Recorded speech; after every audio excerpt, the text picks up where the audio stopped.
Hello everyone, it's Hannah here from Virtually Fluent. Welcome to today's video where we are going to look at a really important pronunciation topic. Today is all about weak forms. Now, if you want to expand your knowledge of weak forms, learn the most important weak forms in English, you can check out our weak forms course. I've left the link to that in the description below, but for now, let's quickly review the basic rules of weak forms in English.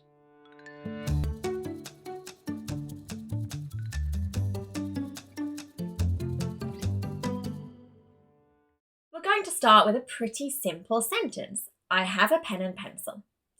Now, every word is written quite clearly in this presentation, but you'll notice I don't pronounce every single letter and sound and syllable as written on the paper. Otherwise, I would sound a little bit like a robot. I do not say I have a pen and pencil. Nobody speaks like that in English. What we do is we start to introduce these special little things called weak forms. In this particular sentence, the two weak forms that I introduced were on the article a and on the conjunction and. Listen again, I have a pen and pencil. So rather than saying this big open a or a, I reduced it down to a. And rather than saying and, I reduced it down to un. Now, these are only two examples of weak forms. We have lots of words that could also be weak forms. Typically, these are the auxiliary verbs, determiners, pronouns, prepositions, conjunctions, all of these unimportant words in a sentence. Now, we use weak forms not only in speaking, also in written English.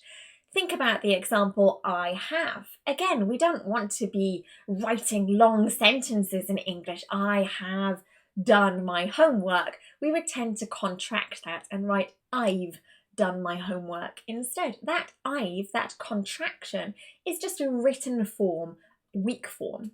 Going back to the example we looked at earlier, I have a pen and pencil.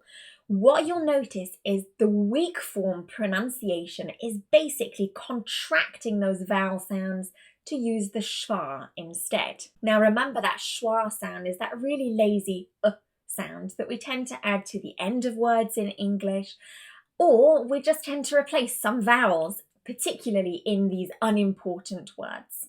So rather than a, I was saying and rather than and, I was saying and actually with that word I also chopped off the D because it was easier to connect. Now, the only really important rule about weak forms is that we cannot apply them to stressed important words in a sentence. They can only be applied to those unstressed, unimportant words. Think back to that list of examples we saw: auxiliary verbs, conjunctions, prepositions, pronouns, determiners. None of these words are normally stressed in an English sentence. You can also check out our video on sentence stress to review which words are and aren't stressed in an English sentence. So that's one of the main reasons that I have been allowed to apply this weak form to the words and because they are not important in this sentence. Now, if we apply emphatic stress to a sentence or contrastive stress, unfortunately, we can no longer apply a weak form. Take the example, somebody was asking me if you had a pen or pencil. You want to really stress and emphasize you have both. You have a pen and pencil. Now we cannot apply a weak form pronunciation to that word and. We'd have to say, I have a pen and pencil. Now I've pronounced it with the big vowel at with a D at the end, really important. So that's the only main rule really about weak forms, is that they can only be applied to unimportant, unstressed words in an English sentence. Now, there is a long list of the most common weak forms. You can download this on our website in our weak forms course.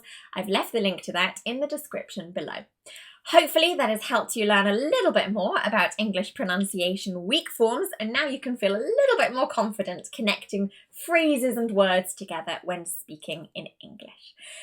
Don't forget to subscribe to our YouTube channel and turn notifications on to see exactly when I release new videos on a weekly basis to help you with your English grammar, pronunciation, vocabulary, and learn about the British culture too. And we're not just on YouTube, we have loads of social media channels.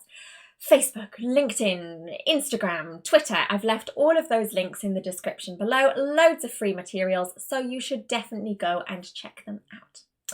This is Hannah from Virtually Fluent, bringing English to life.